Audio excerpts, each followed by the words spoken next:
नमस्कार विद्यार्थी मित्रांनो, सर्वप्रथम तुम्हा सर्व विद्यार्थ्यांचं या व्हिडिओमध्ये हार्दिक स्वागत. विद्यार्थी मित्रांनो, आज आपण या व्हिडिओमध्ये 12वी इंग्रजी विषयातील अतिशय सुंदर कविता अभ्यासणार आहोत. कवितेचं नाव आहे the Inchcape rock, written by the great poet Robert Southey. Robert Southey या एका महान कवीनं ही कविता लिहिलेली आहे. चला तर मग आपण पाहूया the Inchcape rock. The Inchcape rock is a ballad. प्रिय विद्यार्थी मित्रांनो, इंचकेप रॉक ही कविता एक बॅलड आहे. बॅलड म्हणजे एक लॉंग पोयम की ज्यामधून एखादा मॉरल लेसन आपल्याला शिकायला मिळतो. ती एक खूप मोठी कविता असते.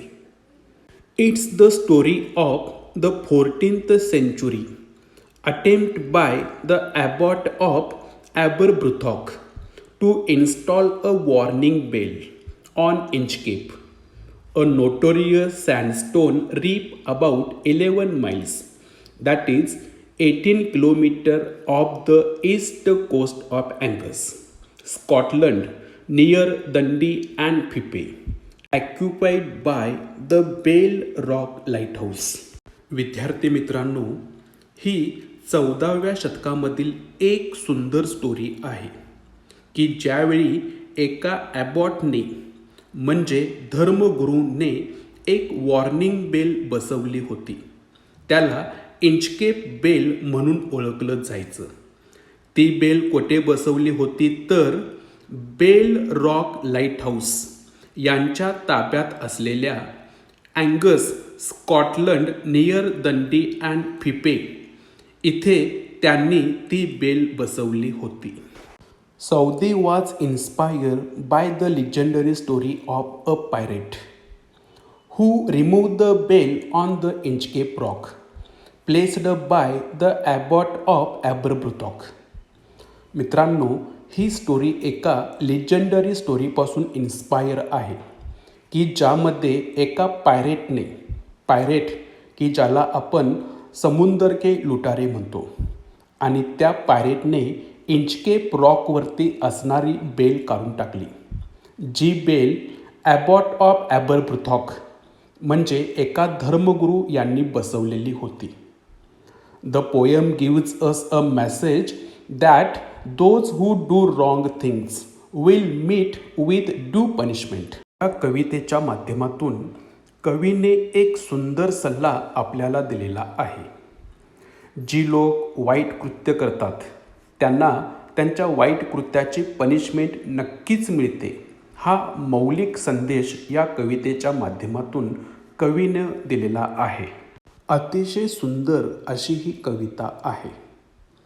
विद्यार्थी मित्रांनो, इंचकेप रॉक हे एका दगडाचं नाव आहे आणि हा दगड कोठे आहे तर एका समुद्रामध्ये आहे.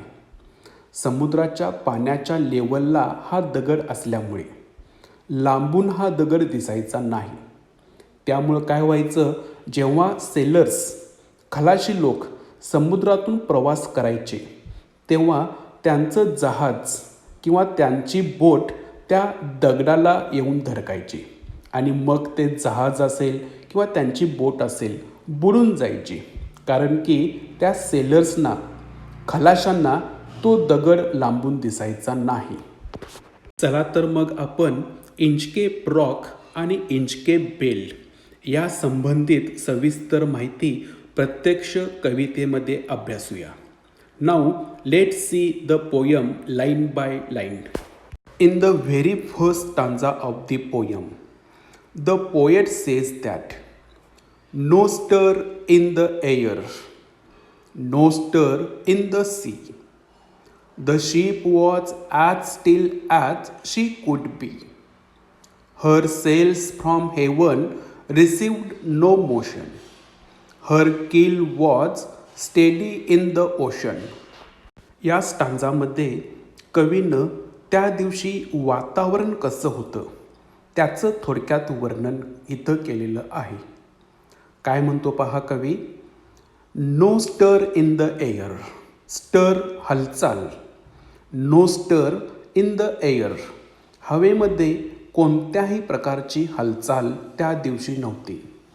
No stir in the C. त्याचप्रमाणे समुद्रामध्ये पण कोणत्याही प्रकारची हालचाल त्या दिवशी दिसत नव्हती. The ship was as steel as she could be. पुढं कवी म्हणतो की समुद्रामध्ये जे जहाज होतं ते देखील as steel as she could be म्हणजे एकदम स्थिर किंवा कोणत्याही प्रकारची हालचाल त्या जहाजाची होत नव्हती. अगदी गतिहीन असं ते जहाज होतं.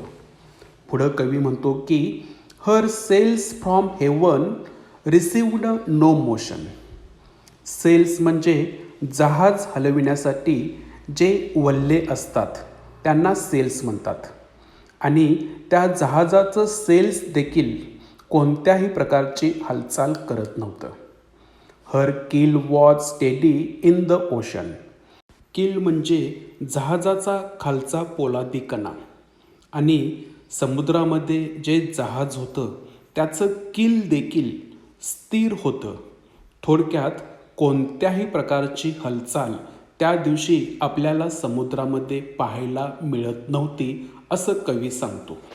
In the second stanza the poet says that without either sign or sound of their shock, the waves flowed over the Inchcape rock.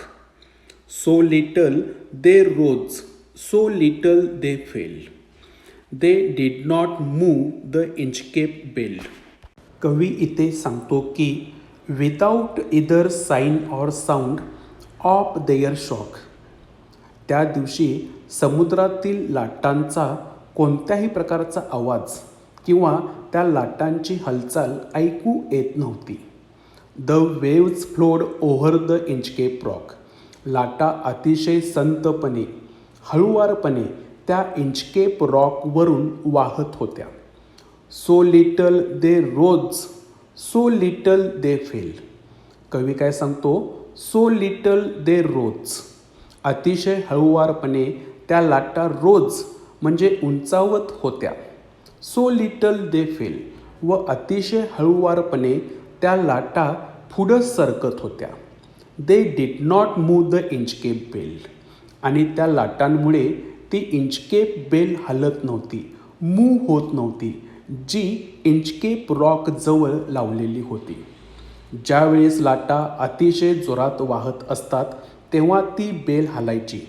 पण त्या दिवशी लाटा अतिशय संतपणे हळुवारपणे वाहत होत्या म्हणून इंचकेप बेल हलत नव्हती, जी इंचकेप रॉक जवळ बसवलेली होती. आता ही इंचकेप बेल काय आहे आणि ती कोण बसवली होती हे आपण पुढच्या स्टांजामध्ये अभ्यासूया. Here the poet says that the abbot of Aberbrothok had placed that bell on the Inchcape rock. On a buoy in the storm it floated and swung, and over the waves its warning rung. कवी म्हणतो की the abbot of Aberbrothock had placed that bell on the Inchcape rock. ती bell कोण लावली होती तर एका ॲबॉटने. ॲबॉट म्हणजे ज्याला आपण धर्मगुरू म्हणतो, त्या ॲबॉटने जे ॲबरब्रुथॉक येथे राहत होते यांनी ती इंचकेप बेल बसवली होती किंवा लावली होती. On a boy in the storm it floated and swung, and over the waves it warning रंग. ज्यावेळेस प्रचंड जोराचा वारा त्या समुद्रावरून वाहायचा तेव्हा ती बेल हलायची व त्या बेलचा मोठा आवाज तिथे यायचा. आणि हा आवाज तिथून प्रवास करणाऱ्या खलाशांना वॉर्निंग द्यायचा की इथे इंचकेप रॉक आहे. ही बेल कोणाला वॉर्निंग साईन क्रिएट करत होती हे स्टांजा 4मध्ये कवीनं सांगितलेलं आहे. In the fourth stanza, the poet says, When the rock was hid by the surf's wail, the mariners heard the warning bell, and then they knew the perilous rock, and blessed the abbot of Aberbrothock. कवी म्हणतो की when the rock was hid by the surf's wail.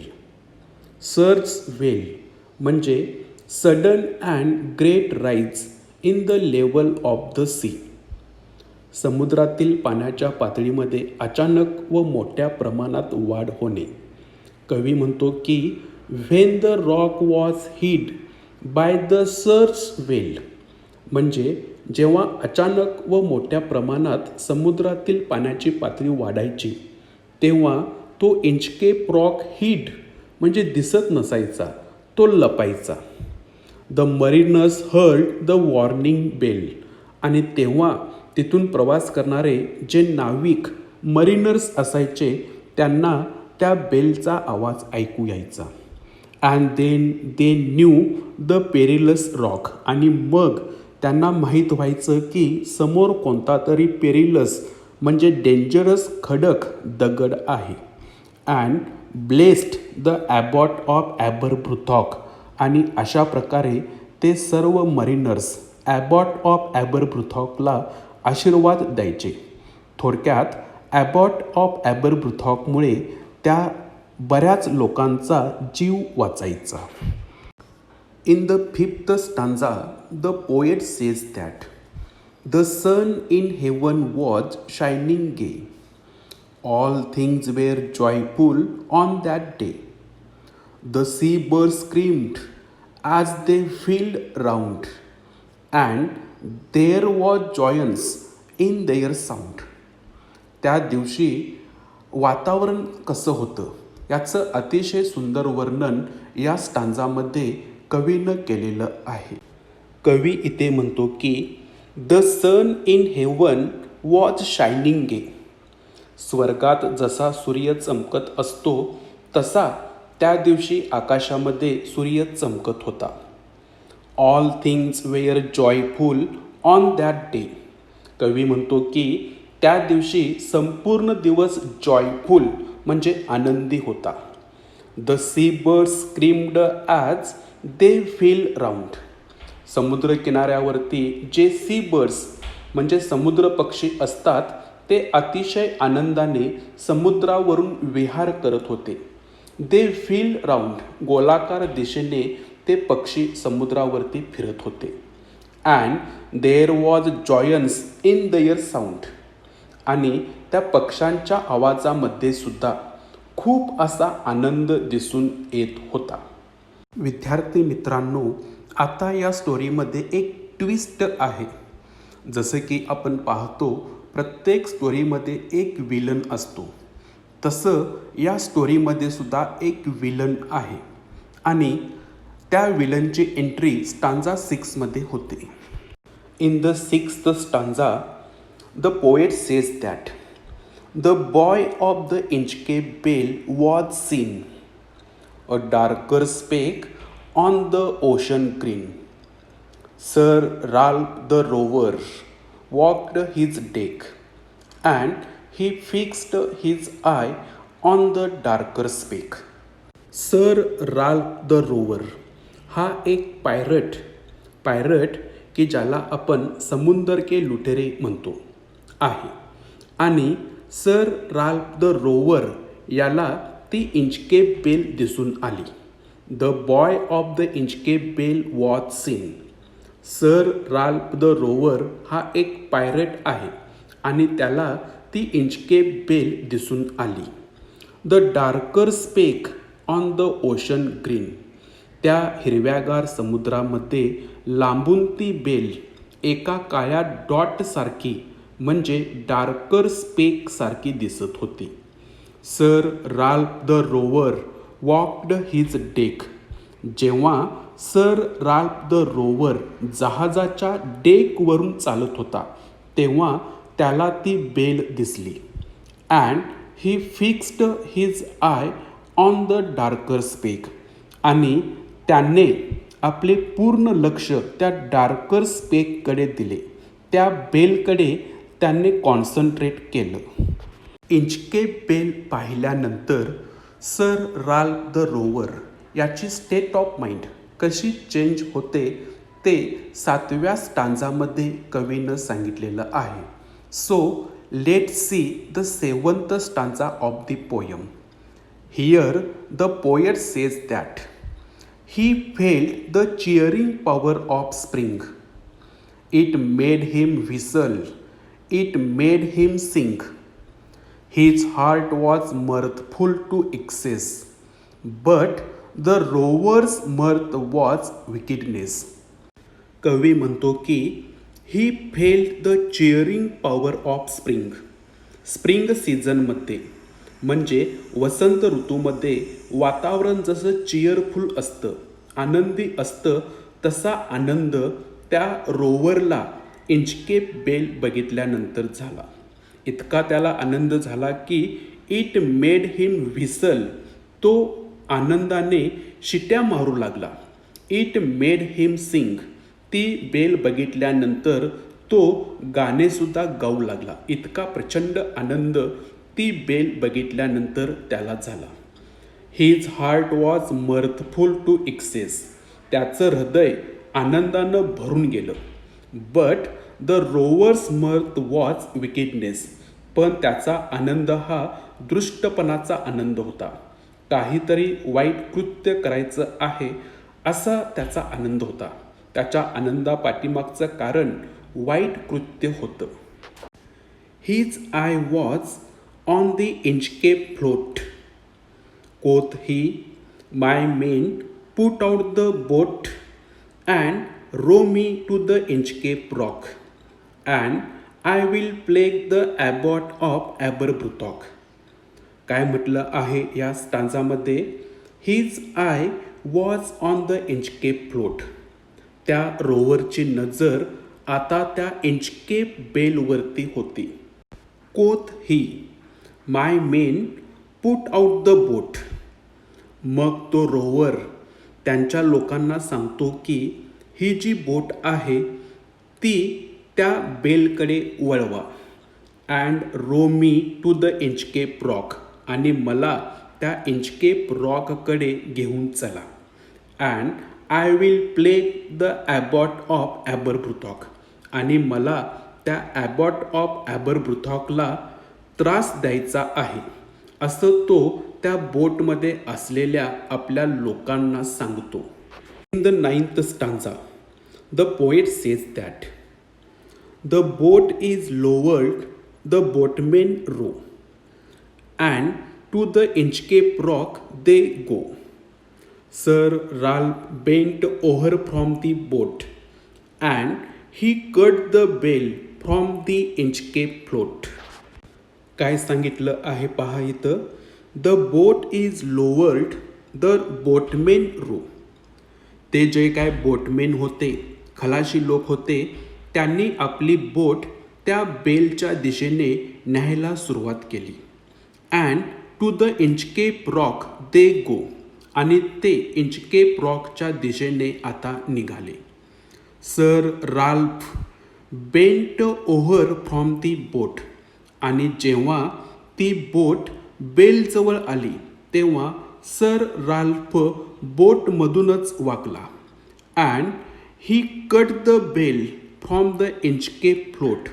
आणि त्यांनी ती bell cut केली, कापून टाकली, जी Inchcape रॉकवरती तरंगत होती. समुद्रातून प्रवास करणाऱ्या मरीनरसाठी वॉर्निंग बेल म्हणून लावलेली Inchcape bell sir Ralph the rover याने कापून टाकली. आता आपण या कवितेमधला 10वा स्टांजा अभ्यासूया. Down sunk the bell with a gurgling sound. The bubbles rose and burst around. Quoth sir Ralph, the next who comes to the rock won't bless the abbot of Aberbrothok. रोवरनी ती bell कापल्यानंतर, तोडल्यानंतर पुढं काय झालं? Down sunk the bell with a gurgling sound. ती bell तोडल्यानंतर समुद्राच्या पाण्यामध्ये बुडायला लागली. The bubbles rose and burst around. आणि त्यातून वेगवेगळ्या प्रकारचे बबल्स येऊ लागले व ती बेल फुटली. Quoth sir Ralph. The next who comes to the rock. ती बेल बुडत असताना सर राल्फ म्हणाला की जो कोणी याच्यानंतर या रॉक जवळ येईल, ओंट ब्लेस द ॲबॉट ऑफ ॲबरब्रुथॉक. तो कोणत्याही प्रकारचे आशीर्वाद त्या ॲबॉट ऑफ ॲबरब्रुथॉकला देणार नाहीत. अशा प्रकारचं एक घाणेरडं काम त्या सर राल्फ यांनी केलं. Sir Ralph the rover sailed away. He scoured the seas for many a day and now grown rich with plundered store. He steers his course for Scotland shore. आता काय होतं बघा मित्रांनो, तो जो काय सर राल्फ आहे तो तिथून निघून जातो. Sir Ralph the rover sailed away. Bell कापल्यानंतर सर राल्फ रोवर तिथून निघून जातो. He scoured the seas for many a day. आणि तो अतिशय आनंदाने बरेच दिवस समुद्रातून प्रवास करत आहे. अर्थातच ती बेल तोडल्याचा त्याला आनंद आहे. And now grown rich with plundered store. आता तो खूप मोठा म्हणजे श्रीमंत व्यक्ती झाला आहे. कशामुळे तो श्रीमंत झाला तर प्लंडर स्टोअर, लूटमारी करून त्याने प्रचंड संपत्ती पैसा त्यानं गोळा केला. ही steers his course for Scotland शोर. आणि आता तो पुन्हा त्याची जी काय नजर आहे ती स्कॉटलंडच्या दिशेने म्हणजे इंचकेप रॉकच्या दिशेने टाकतो.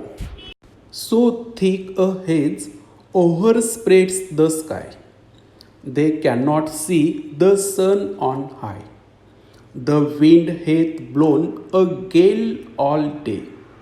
At evening it hath died away. जेव्हा सर राल्फ स्कॉटलंडच्या दिशेने इंचकेप रॉकच्या दिशेने परत जाऊ लागला तेव्हा तिथलं वातावरण कसं होतं ते या स्टांजामध्ये सांगितलेलं आहे.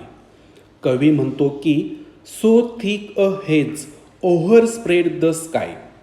आकाशामध्ये खूप विरळ धुकं पसरलं होतं. थोडक्यात आकाश खूप काळवंडलेलं होतं. They cannot see the sun on हाय.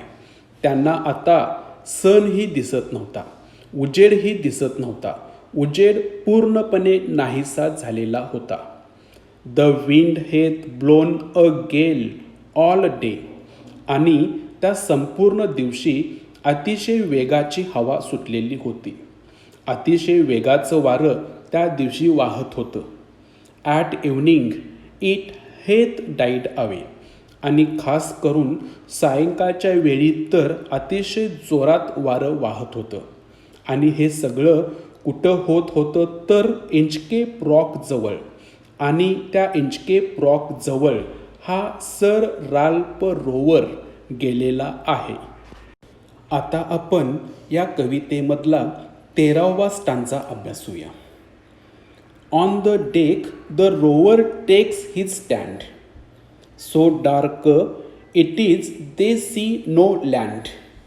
कोथ sir Ralph it will be lighter soon for there is the dawn of the rising moon. कवी काय म्हणतो पहा इथं. On the deck the rover takes his stand. तो रोवर म्हणजे sir Ralph आता जहाजाच्या डेकवरती उभा आहे. डेक म्हणजे जहाजाचा वरचा पृष्ठभाग. So dark it is they see no land. इतका अंधार पसरला होता की त्यांना कोणत्याही प्रकारची जमीन आता दिसत नव्हती. खूप अंधार तिथं झालेला होता. Quoth sir Ralph it will be lighter soon. Sir Ralph काय म्हणतो बघा. आता लवकरच उजेड येईल.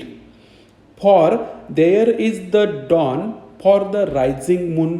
आता लवकरच चंद्र उगवेल व थोडासा उजेड आपल्याला आता इथं दिसेल, असं सर राल्फ त्या बोटमधील जहाजामधील आपल्या लोकांना म्हणू लागला.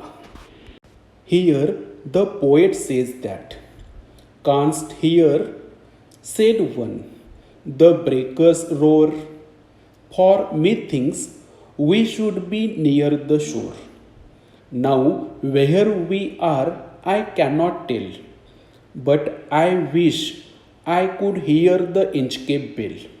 त्या जहाजामध्ये असणारा एक मरीनर्स खलाशी काय म्हणतो बघा. Canst hear the breakers roar. काय तुम्हाला लाटेंचा आवाज ऐकू येत नाही का. For methinks we should be near the shore. मला वाटतं की आता आपण समुद्राच्या किनारी असायला पाहिजे होतं. Now where we are I cannot tell. आता आपण नेमकं कुठे आहोत हे मी सांगू शकत नाही. But I wish I could hear the Inchcape bell.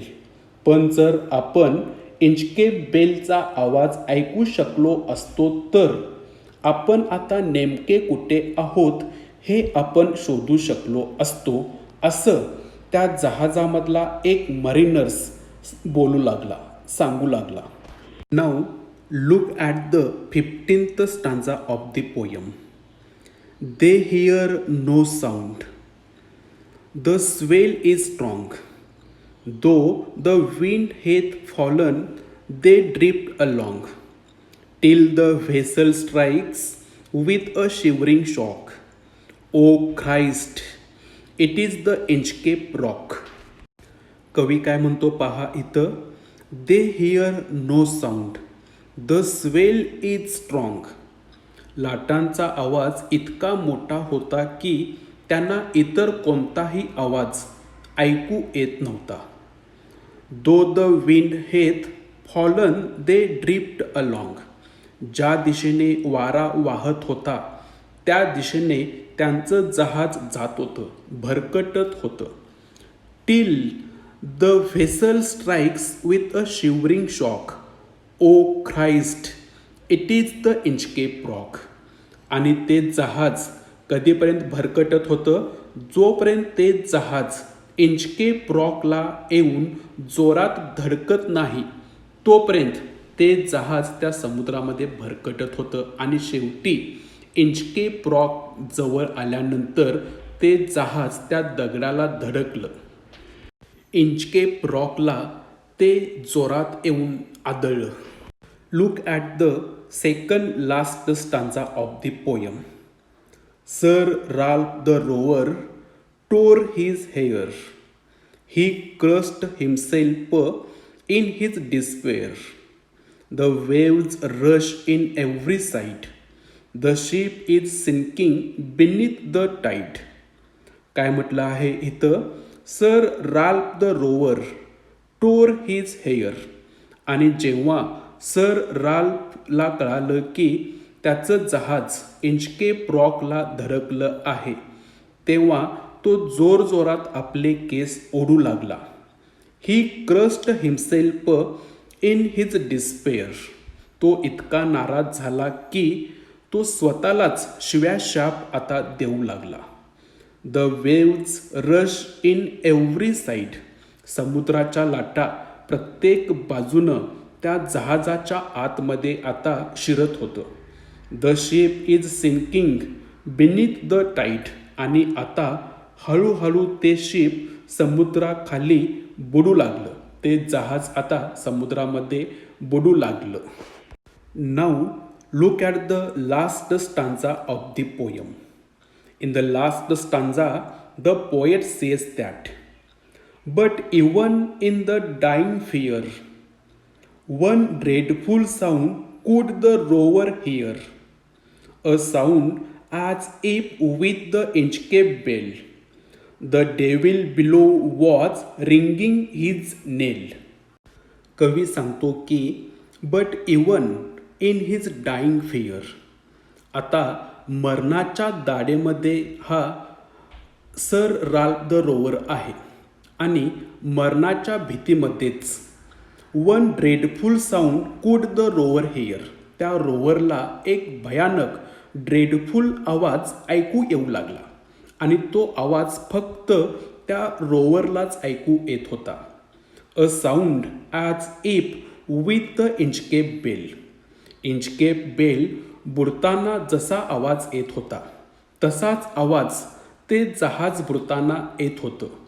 Inchcape bell वाजत असल्याचा आवाज त्या रोवरला ऐकू येत होता. The devil below was ringing his knell. आणि ती बेल डेव्हिल म्हणजे आपल्या भाषेत यम वाजवत आहे असं त्या रोवरला वाटू लागलं. विद्यार्थी मित्रांनो, इथं ही कविता संपते आणि या कवितेतून अतिशय चांगला संदेश आपल्याला मिळतो. कोणता संदेश आपल्याला या कवितेतून मिळतो तर ॲज यू सो शाल यू रीप. अर्थात तुम्ही जे पेराल तेच उगवेल.